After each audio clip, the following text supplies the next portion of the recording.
How to use Temu coupon. Let's get started. Launch your Temu app. You'll be directed to the home page. Now, head towards any of the item that you want to purchase. I'm going to purchase few of the items. Just click on the item, select the details of the item, size, colors, and quantity. Then add the item to the cart. Once you are done with adding the items, head towards the cart section. Now in this page, you're going to find the list of the items. Now, click on the option of checkout.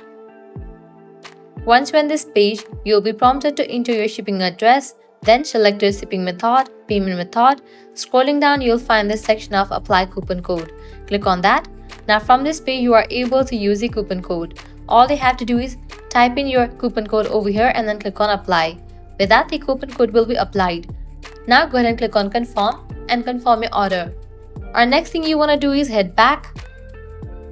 Navigate to the U page. Click on this option coupon and offers. In this page, you're gonna find the list of the coupons that can be used for the purchase. You can click on apply and use those coupons. So that's a wrap for this video. If this guide was helpful, do not forget to like, share and subscribe to our channel. Thanks for watching.